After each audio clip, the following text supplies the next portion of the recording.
तो ठीक है, हम पहले इस सूत्र से स्टार्ट करेंगे। ब्रह्मणो हि समारब्धम् अत्रेयादिषु पूजिताम् अस्मद् आचार्य पर्यन्तां वन्दे गुरु परम्पराम्। आयुर्वेदं ततं आयुर्वेद ततं वन्दे वंदे माधवाख्यं मातरम महागुरुम्। महागुरु आयुर्वेदामृतं आयुर्वेद सर्वं सर्वं शिष्येभ्यो यः ऋषेभ्यो प्रदत्तवान्। यः द्रष्टा प्रदत्तवान् ज्ञानी दृष्टा दृष्टकर्मा कृतकर्मा तथैव च भूतकर्म अध्यापको अध्यापको विषश्रेष्ठो शिक्षकः महान् संशोधकस्तथा गुणैः एते समुदितैः यत्कार्यं प्रतनोति सः समुद्यर्थं हि कार्यस्य वयं नु प्रयतामहे। तो ये सूत्र हमने देखा। स्क्रीन दिख रहा है अभी?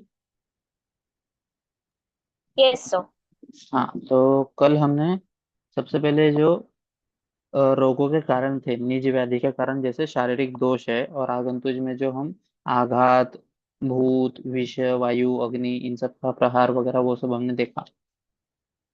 तो इन सब से प्रतिबंधक उपाय क्या है इन सब का, उसके बारे में अगला सूत्र, ये जो हमने लास्ट कल यहाँ पे रुके थे हम। त्याग प्रज्ञापराधा नाम इंद्रिय उपशम स्मृति। तो ये चीज जो है, ये हर एक चीज के लिए है। तुम मानसिक व्याधि ले लो, या रिलेशनशिप आज के जमाने में ले लो, या कोई भी दुख का कारण जो है, उसमें ये सब चीज हम कर सकते हैं। त्याग, अगर मुझे मोबाइल से तकलीफ हो रहा है तो उसको त्याग करना चाहिए उसका। कोई भी चीज ले लो जिससे भी हमें तकलीफ हो रही है, तो उसका त्याग। प्रज्ञापराधा नाम, प्रज्ञापराध, प्रज्ञापराध मतलब हमने देखा कि जो हमें पता है ये गलत है फिर भी अगर हम करते हैं तो उसको प्रज्ञापराध बोलते हैं। इंद्रिय उपशमः, इंद्रियों को कंट्रोल में रखना। अब वो किसी भी इंद्रिय को ले लो, फॉर एग्जाम्पल नेत्र, इसको अगर हम देखते हैं तो मोबाइल स्क्रोलिंग करना, इंस्टाग्राम, ये उसके लिए ठीक नहीं है, हमें पता है नहीं करना चाहिए, फिर भी हम कंट्रोल नहीं कर पाते। और जब हम खोलते हैं रील्स वगैरह देखते हैं तो आधा एक दो घंटा कैसे चला जाता है पता भी नहीं चलता। कान के बारे में अगर हम देखें, किसी से बात कर रहे हो तो बात करते करते भी इतने घंटे चले जाते हैं, समझता नहीं। जिह्वा के बारे में देखें तो जो चीज हमें पसंद है वो हमें कंट्रोल होना चाहिए, लेकिन हम सब उसके पीछे भी कुछ भी खा लेते हैं। तो ऐसा हर एक इंद्रिय के बारे में है। तो अगर इंद्रिय उपशम हमने कर लिया, इंद्रियों पे विजय प्राप्त कर लिया, जितेंद्रिय हो गए अगर हम, तो ये सब जो व्याधि है वो सब हमें नहीं होगा। स्मृति ही, स्मृति मतलब पिछला जो हमने अभी तक जो कार्य किया है उसका जो मेमोरी हमारे दिमाग में रहता है उसको बोलते हैं स्मृति। देश काल आत्मविज्ञानम सदवृत्तस्य अनुवर्तनम। देश का, ये अभी, हाँ, गर्मी का सीजन है, अभी अभी शरद ऋतु आया है, तो पित्त प्रकोप होगा। तो इस समय में हमको खुद ध्यान देना चाहिए कि भाई अभी जिसमें नमक ज्यादा है, कड़वी चीजें है, पित्त प्रकोप करने वाले जितने भी है, फिश हो गया या पानी पूरी वगैरह, ये सब चीजें नहीं खानी चाहिए, क्योंकि रक्त दुष्टि इसमें साहजिक रूप से सब में होता ही है। तो उसको अवॉइड करने के लिए हमें पित्त प्रकोपक आहार विहार अवॉइड करना है। तो इसीलिए देश, अ, काल, आत्मविज्ञानम, हमारे लिए क्या सही है क्या गलत है इसका विचार करके, सदवृत्त अनुवर्तन, जो सदवृत्त हमने देखे पहले कि सदवृत्त में क्या क्या आता है, कैसे बात करना है, कैसे रहना है, वो सब का अनुवर्तन, उसको फॉलो करना। उसके बाद आगंतु नाम अनुत्पत्तो, अनुत्पत्तो एष मार्गो निदर्शित। तो आगंतु व्याधि जो है अगर वो उत्पत्ति ही ना हो, उसके लिए क्या मार्ग है, तो वो ये सब है। त्याग, प्रज्ञा, प्राधिनाम, इंद्रियोक्षम, स्मृति, देश कालात्म विज्ञान और सदवृत्त से अनुवर्तन, ये सब। प्राज्ञ प्राग एव ततः कुर्याद हितम विद्यात आत्मनः। तो जो प्राज्ञ व्यक्ति है वो ये तो ये सब चीजें तो करेगा ही नहीं। प्राग है वो मतलब पहले से ही करेगा ही नहीं। और अगर हो भी गया तो ये सब फॉलो करके जो उस व्याधि उत्पन्न हुए हैं उसको हम खत्म कर सकते हैं।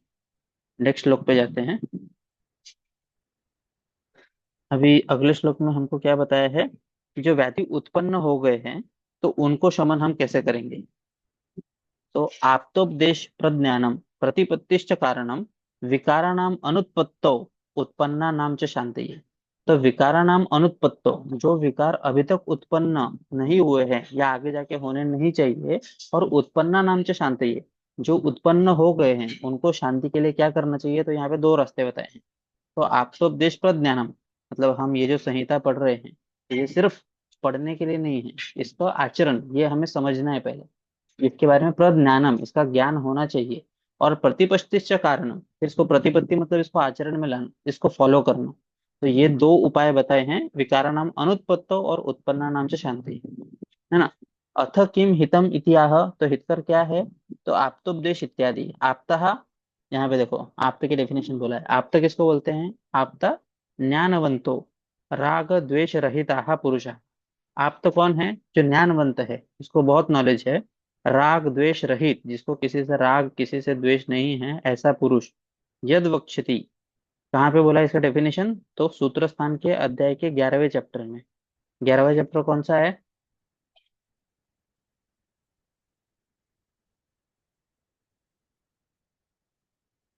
11वां चैप्टर कौन सा है? सर वो तैस्त्रिशीय अध्याय। तीसरे श्रेणी। तैस्त्रिशीय अध्याय।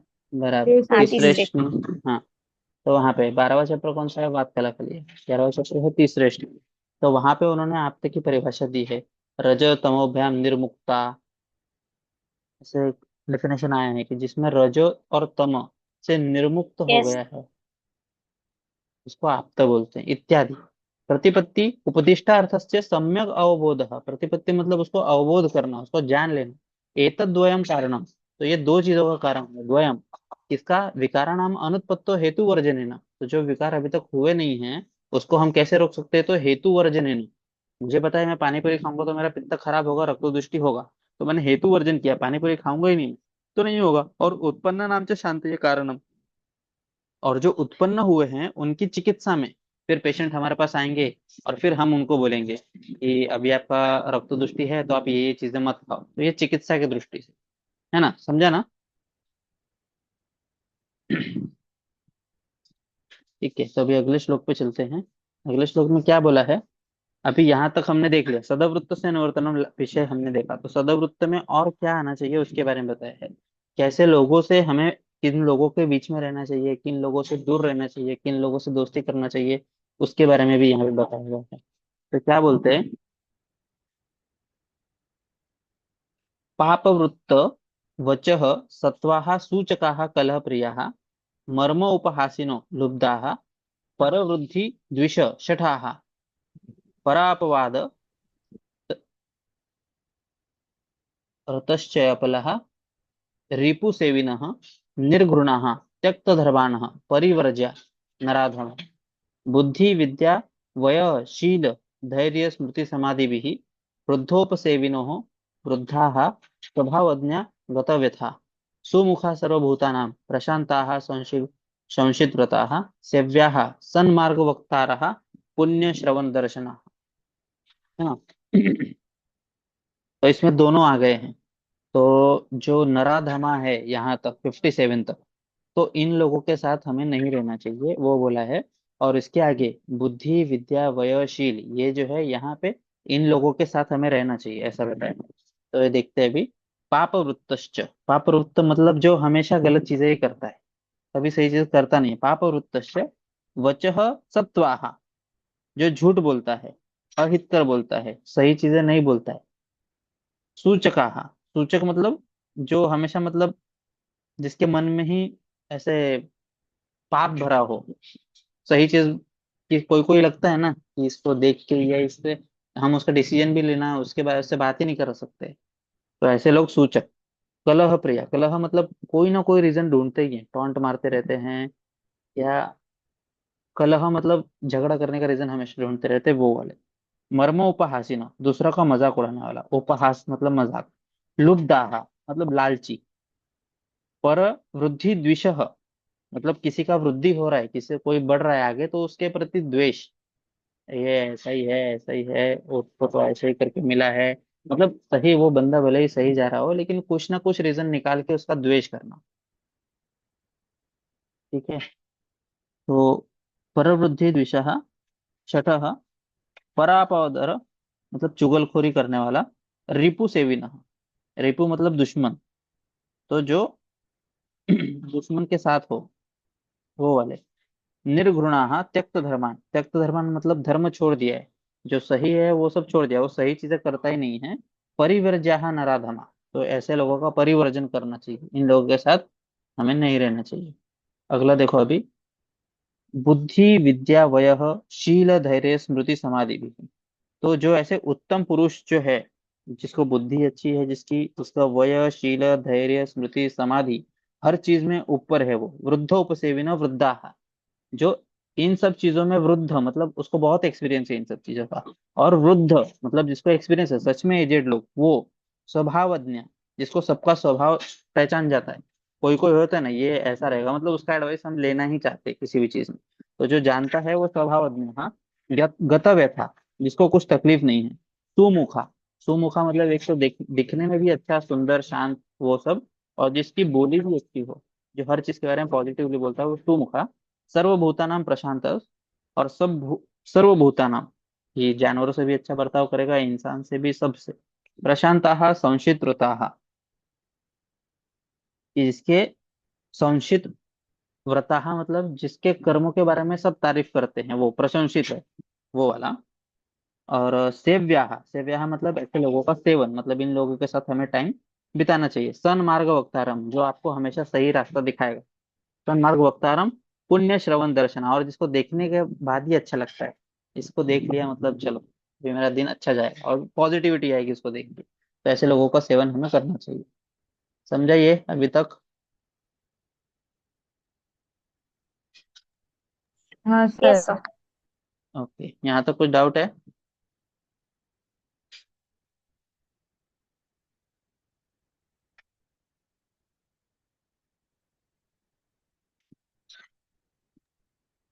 सर वो 57th वाला लाइन एक बार बताओ ना, बस। 57th निर्घृणा, श्लोक। ये परापवाद रतय चपलाह रिपु सेविनः, वो वाला। यस सर, वो वाला लाइन बस। तो वो क्या है? पर परापवाद मतलब जो हमेशा दूसरों की कुछ कुछ ना कुछ मजाक या बेइज्जती करने में जिसको मजा मिलता है।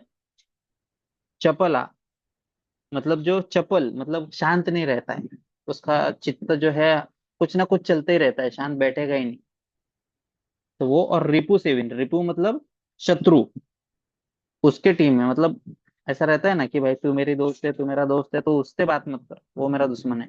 लेकिन वो उधर भी जाएगा, सब तरफ घूमेगा, तो रिपु सेविना।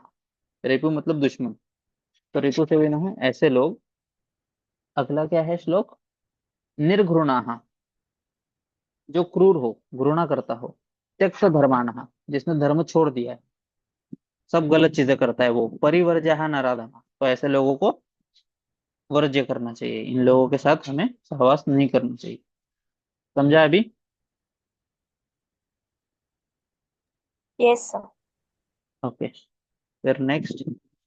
आहार आचार चेष्टासु सुखार्थी प्रत्यचेह च परम प्रयत्नम आतिष्ठेत बुद्धिमान हित सेवन। परम प्रयत्न मतलब हमें बहुत ज्यादा कोशिश करके, परम मतलब किसी भी हालत में प्रयत्न करना है। बुद्धिमान हित सेवन है, जो बुद्धिमान व्यक्ति है वो हित का ही सेवन करे, तो वो चाहे वो आहार हो, आचार हो, चेष्टा हो। सुखार्थी, जिसको सुख चाहिए।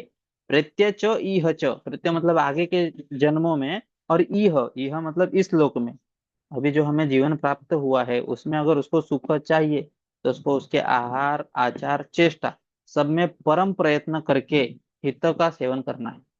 चाहे वो आहार हो मतलब खाने में हितकर होना चाहिए, या विचार हमारे जो एक्टिविटीज होगा, हमारे जो एक्शंस होंगे, उसमें भी हितकर जो है उसका सेवन हमें करना चाहिए।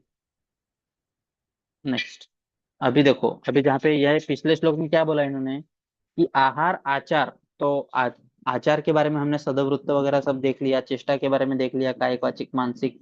आहार के बारे में कुछ बोला नहीं था, तो इसलिए अभी आहार को लेके इन्होंने एक पैराग्राफ दे दिया है। तो क्या बोलते हैं इसके बारे में, आहार के बारे में, कि न नक्तं दधि भुंजित, न च अपि घृत शर्कराम, नामुद्गयुषम न क्षौद्रम न उष्णम न आमलकेविन, ज्वर अश्रु पित्त विसर्प कुष्ठ पांडवामय भ्रमान, प्राप्नुयात कामलाम च उग्राम, विधिम हित्वा दधि प्रिय। तो अभी दही के बारे में बताया। न नक्तम दधि भुंजित, रात को कभी भी दही का सेवन नहीं करना चाहिए।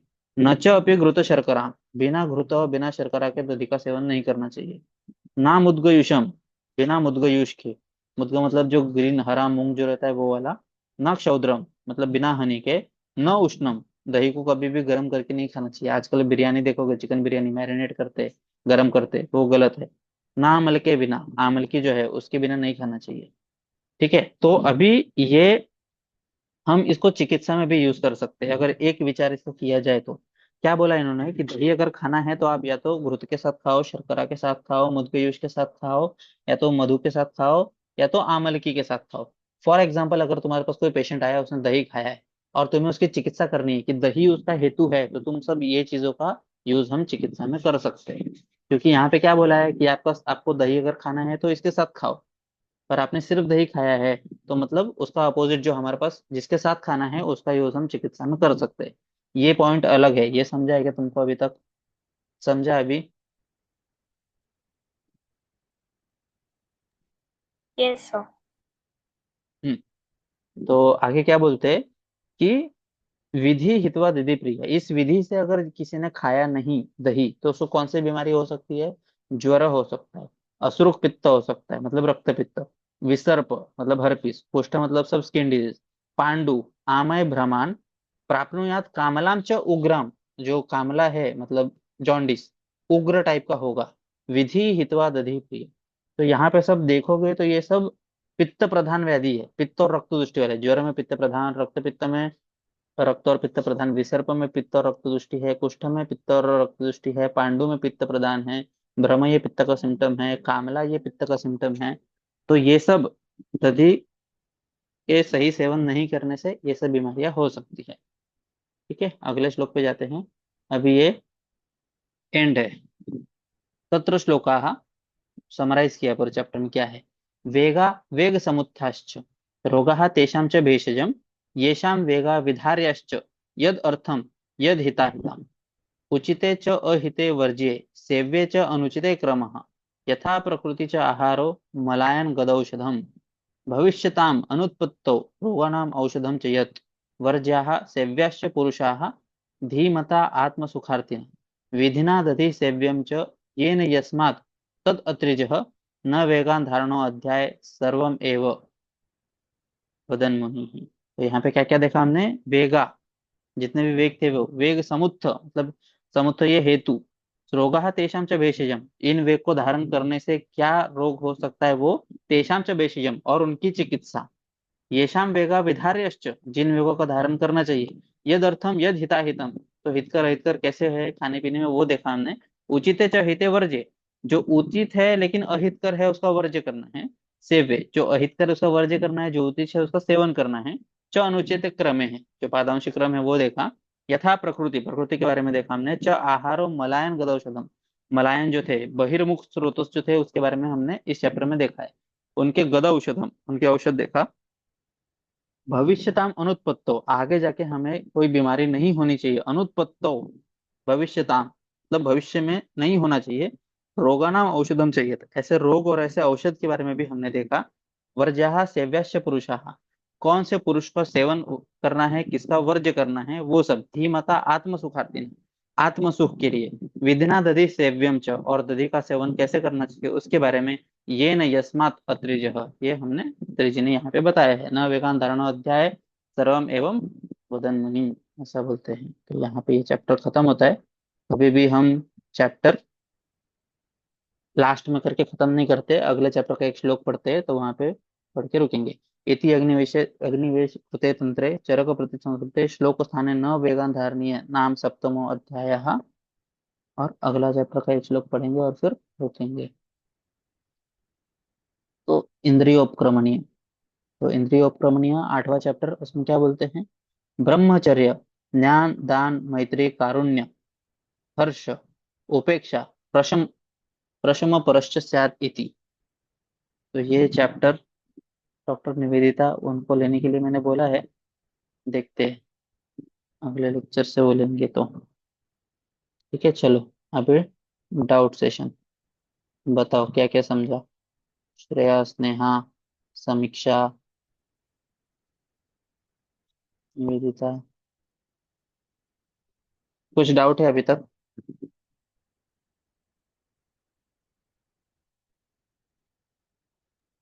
सर तो इसमें से मोस्टली क्वेश्चंस अधारणीय वेग के ऊपर आ सकते हैं। व्यायाम हाँ, के बारे में हम लोग को बता सकते हैं। और दधि सेवन। षट क्रिया काल के बारे में भी पूछ सकते हैं ना? षट क्रियाकल इसमें किधर था? इसमें ही था ना सर? नहीं, षट क्रियाकल, षट क्रियाकल के बारे में इसमें नहीं था ना। आदांशिक क्रम के बारे में पूछ सकते हैं ना, और हाँ, हाँ, प्रज्ञा यस पादांशिक, पराग। सर। आदांशिक क्रम। हाँ पादांशिक क्रम के ऊपर सेपरेट क्वेश्चन आ सकता है। फिर दधि सेवन के बारे में आ सकता है, व्यायाम के बारे में आ सकता है, धारणीय वेग वो भी कम थे तो वो एक आ सकता है, और अधारणीय वेग में कोई भी दो तीन दे देंगे और उसकी चिकित्सा लिखो, ऐसे भी आ सकता है, हर एक का अलग अलग। ठीक है, नया प्रैक्टिकल व्यू क्या समझा आज? सर, दही सेवन में हम लोग चिकित्सा पद्धति में भी कैसे उपयोग कर सकते हैं इसके बारे में बोला कि अगर हमने अ, दही का जो सेवन है उसके नियमों का पालन नहीं किया तो हमें ज्वर, रक्त पित्त, विसर्ग, कुष्ठ, अच्छा। पांडु, भ्रम, ये जो है वो उग्र व्याधि हो सकते हैं। तो हम हाँ। लोग मतलब आहार संबंधित जो चिकित्सा पॉइंट ऑफ व्यू है वो हमने आज सीखा। हाँ, समीक्षा।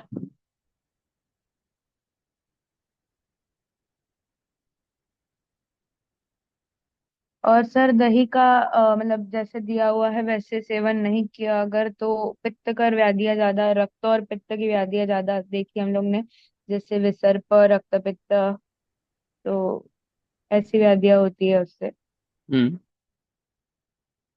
ठीक है, समीक्षा। गौरव।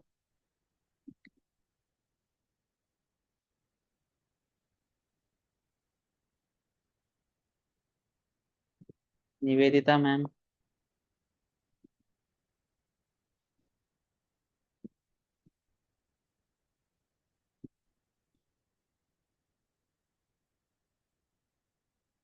निवेदिता, आप लेने वाले हैं ना इंद्रिय उपक्रमणीय चैप्टर?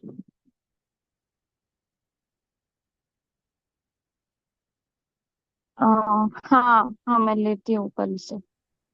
ओके, चलेगा। तो श्रेया यहाँ पे एंड टीका श्लोक। टीका वाचन भी लेना है क्या इनका? टीका हाँ हाँ। वाचन भी लेना है हाँ क्या? हाँ, अभी देखते हैं, इन लोग का एग्जाम ओ, शायद शुरू है तो उस हिसाब से ये लोग बताएंगे, वैसे बताता हूँ मैं। तो सो ये सभी लोग कौन से ईयर में हैं? फर्स्ट सेकेंड ईयर मिक्स, मतलब बाकी भी ओके, ऐड होते रहते हैं बच्चे। अभी आज जो है वो फर्स्ट सेकेंड ईयर के। तो ठीक श्रेया, है, इन्फॉर्म एंड कर का दूँ। श्लोक बोल के रखते हैं। Yes sir. हम्म।